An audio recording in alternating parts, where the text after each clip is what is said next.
Hello friends, આજનો આપણો topic છે બીકોમની અંદર આવતું ચેપ્ટર પ્રોસેસ કોસ્ટિંગ. પ્રોસેસ કોસ્ટિંગનો આજનો આપણો બેઝિક કન્સેપ્ટ સાથેનો અને ઇન્ટ્રોડક્શન્સ કે થિયરી અને સર્ટેન ટર્મિનોલોજી સાથે આપણે પ્રોસેસ કોસ્ટિંગ સ્ટાર્ટ કરીએ છીએ. તો પ્રોસેસ કોસ્ટિંગ સ્ટાર્ટ કરીએ ઇન્ટ્રોડક્શનથી. In a certain industries, raw material introduced in a manufacturing process pass through the different stages. એટલે કે ઘણી બધી ઇન્ડસ્ટ્રીઝની અંદર રો મટીરિયલ મતલબ કાચી માલ સામગ્રી મેન્યુફેક્ચરિંગ ઉત્પાદન પ્રક્રિયાની અંદર અલગ અલગ તબક્કાઓમાંથી પસાર થાય છે. Each stage is identifiable and having its own identity. તો જેટલા પણ તબક્કાઓ હોય, જેટલા પણ સ્ટેજ હોય એ ઇન્ડિપેન્ડન્ટ વ્યક્તિગત એની એક આઈડેન્ટિટી હોય અને એનું અલગ અસ્તિત્વ હોય છે. After passing through such many stages, the raw material converted into finished goods. Each such stage is known as a process. તો જે કાચી માલ સામગ્રી છે એ રૂપાંતરિત થાય ફિનિશ ગુડ્સ એટલે કે તૈયાર માલ. તો કાચી માલ સામગ્રીમાંથી ફિનિશ ગુડ્સમાં રૂપાંતરિત કન્વર્ટ થાય તો એને ઘણા બધા તબક્કાઓમાંથી પસાર થયા હોય છે. એ જે સ્ટેજમાંથી પસાર થયા હોય એ સ્ટેજને કહેવામાં આવે છે પ્રોસેસ. ક્લિયર છે? When a manufacturing of a product passes through the more than one repetitive process, then to add certain cost per unit of each process costing system is adopted. તો જ્યારે ઉત્પાદન પ્રક્રિયાની અંદર પ્રોડક્ટ જ્યારે એક કરતાં વધારે પ્રક્રિયાઓમાંથી પસાર થતી હોય ત્યારે એની કોસ્ટ પર યુનિટ નક્કી કરવા માટે જે સિસ્ટમ યુઝ કરવામાં આવે છે એને કહેવામાં આવે છે process costing. Here, the production of first process become the raw material for the second process. Thus, finished product of process is raw material for the subsequent process. મતલબ કે આમાં હોય શું? એક પ્રોસેસની અંદર જે ગુડ્સ પ્રોસેસ કરવામાં આવ્યા એ બીજા માટે રો મટીરિયલ થાય છે. ક્લિયર? એટલે કે એક પ્રક્રિયાની અંદર જે રો મટીરિયલમાંથી આપણે વર્ક કર્યું અને નેક્સ્ટ પ્રોસેસમાં ટ્રાન્સફર કરી તો નેક્સ્ટ પ્રોસેસ માટે ફર્સ્ટ પ્રોડક્ટમાંથી જે ગુડ્સ આવ્યા એના માટે રો મટીરિયલ થશે. For accounting view point expenditure each process is considered as a separate cost center. Accounting view પોઈન્ટથી જોઈએ તો જે each પ્રોસેસ છે એ એક આપણું કોસ્ટ સેન્ટર છે, મતલબ એક અકાઉન્ટ્સ બરાબર છે. Each process is having its own expenditure like material, labor, direct expense, factory overheads, etc. બધા પ્રક્રિયાની અંદર એના પોતાના એક્સપેન્ડિચર હોય છે. મટીરિયલ્સ કાચી માલ સામગ્રી, લેબર મજૂરી, ડાયરેક્ટ એક્સપેન્સ જે પ્રોડક્શન રિલેટેડ હોય અને ફેક્ટરી ઓવરહેડ્સ ફેક્ટરીના અન્ય ખર્ચા. Two gate cost per unit total of debit side of process account is divided by number of unit produced. આપણે કોસ્ટ પર યુનિટ કેલ્ક્યુલેટ કરવી હોય તો પ્રોસેસ અકાઉન્ટની અંદર જે ડેબિટ સાઇડ એના એક્સપેન્ડિચર છે that comes to a total cost divide by number of unit produced. જેટલા unit આપણે પ્રોડ્યુસ કર્યા એ ડિવાઇડ કરી નાખીએ એટલે આપણે મળી જાય cost per unit. The result will show the cost of unit at the end of process. તો એ પ્રોસેસની અંદર આપણે કેટલી કોસ્ટ લાગી પર યુનિટ એની આપણે ડિટેલ મળે. Sometimes there is a difference in a unit introduced and unit produced. This difference is due to weight loss, wastage and byproduct, joint product, byproduct, etc. તો ઘણી બધી વાર એવું પણ થતું હોય કે આપણે જે યુનિટ ઇન્ટ્રોડ્યુસ કર્યા છે મતલબ જે ઇનપુટ તરીકે લીધા છે અને આઉટપુટ પ્રોડક્શન્સ જે આવે છે એ બે યુનિટ ડિફરન્ટ હોય જેના રીઝનમાં હોઈ શકે વેટ લોસ હોય, વેસ્ટેજ હોય એટસેટ્રા. તો હવે આપણે વેટ લોસ કે લોસ જે હોય છે વેસ્ટેજ એના તરફ આગળ વધીએ કે વેસ્ટેજ કેટલા પ્રકારના હોય અને શું હોય છે. The process costing is a used example. Process cost is used in a color industries, chemical industries, cloth industries, soap and detergent industries, leather product, rubber, dairy product, etc. All having each process is clearly identifiable. Now the next point, some points in a process costing. First is a normal wastage. What is the normal wastage? Normal wastage The quantity of raw material introduced in a process and quantity of production in a total process always differ. આપણે જે quantity row મટીરિયલની input તરીકે લીધી હોય ને quantity of production output જેને આપણે કહી શકીએ એ જનરલી ડિફરન્ટ જ હોય છે.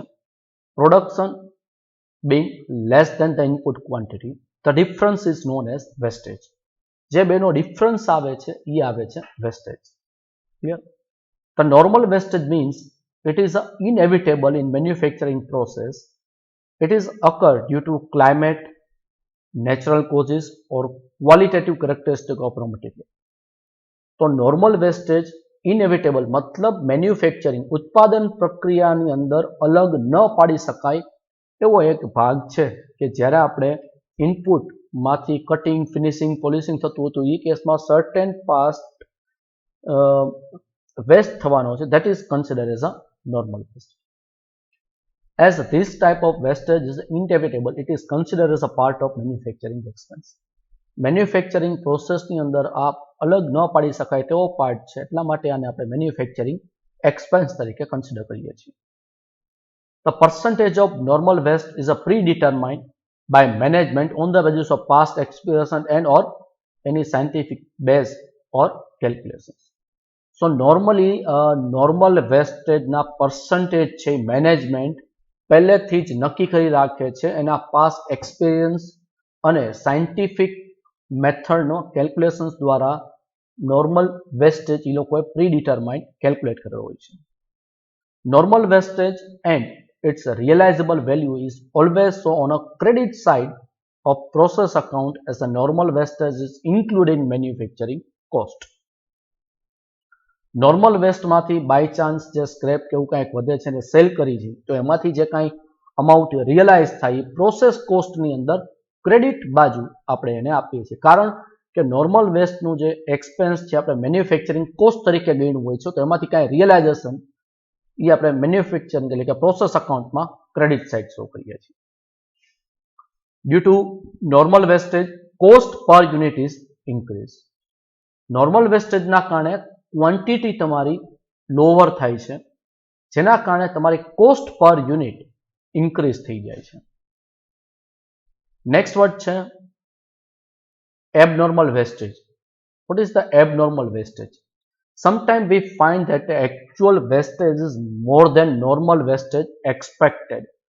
તો આપણે ખ્યાલ હોય કે પ્રોડક્શન પ્રોસેસમાં જે પ્રોસેસ કરી છે તો એમાંથી સર્ટેન ગુડ્સ ઇનપુટ કરશે તો સર્ટેન નોર્મલ વેસ્ટ થવાનું છે જે પ્રી ડિટરમાઇન્ડ હોય, પણ ઘણી બધી વાર એના કરતાં પણ વધારે વેસ્ટેજ થાય છે.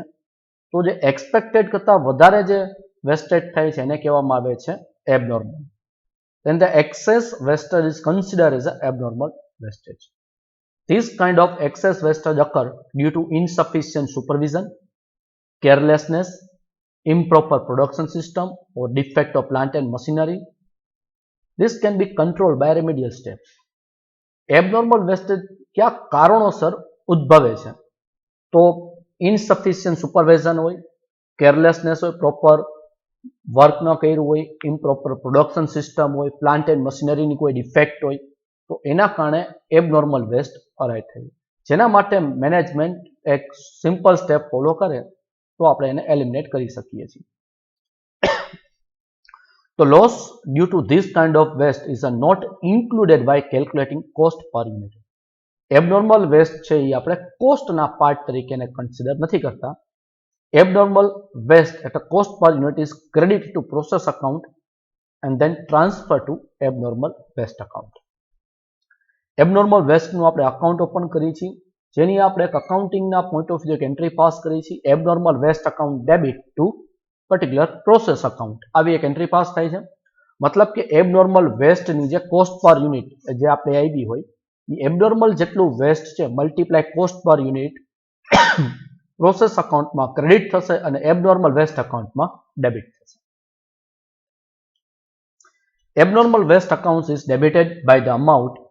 કેવી રીતે અમાઉન્ટ આવશે તો કે number of units of abnormal waste, જેટલા યુનિટ એબનોર્મલી વેસ્ટ છે, multiply cost per unit as calculated and credited by scrap value realising due to selling of abnormal waste unit. અને સાથે સ્ક્રેપ વેલ્યુ જેની હોય ને માર્કેટમાં સેલ કરી તો એટલી અમાઉન્ટ ક્રેડિટ થાય એબનોર્મલ વેસ્ટ અકાઉન્ટમાં. The balance is known as abnormal loss or gain carried to the profit and loss account. तो abnormal waste account માં જે profit કે loss arise થાય છે જેને કહેવામાં આવે છે abnormal gain or abnormal loss as the case may be. હવે normal waste અને abnormal waste ને સમજવા માટે આપણે એક એક્ઝામ્પલ લઈએ છીએ જે એક્ઝામ્પલ દ્વારા આપણે વધારે ખ્યાલ આવશે. Assuming that 1000 units are introduced and normal wastage is 5% of units introduced. તો 1000 યુનિટ ઇન્ટ્રોડ્યુસ કર્યા છે અને નોર્મલ વેસ્ટેજ આપણે એક્સપેક્ટ કરી છે કે 5% થશે. તો cost per unit off process is 10 and scrap value પર unit is 2. Cost per unit છે આપણી 10 રૂપીસ છે અને સ્ક્રેપ વેલ્યુ છે 2 પર રૂપીસ જે આપણે સેલ કરી છે. A actual production is 920 and B actual production is 970. So there are A and B separate points to understand the abnormal gain as well as abnormal loss. So first basic, so આપણા input units in unit introduced 1000 unit છે less normal wastage આપણે expect કરી છે 5% of 1000 ના 5% એટલે કે 50. So normal production expected is 950. આપણું 5% normal છે તો 1000 ઇન્ટ્રોડ્યુસ કરી તો 5% મતલબ 50 યુનિટ નોર્મલ વેસ્ટ થાય તો આપણું નોર્મલ પ્રોડક્શન 950 નું થવું જોઈએ. પણ એકચ્યુઅલમાં આપણી પાસે A એટલે કે 920 યુનિટ છે, actual production is 920. So the difference is abnormal waste which is 30 unit. હવે આપણે એનું અકાઉન્ટ ઓપન કરીએ.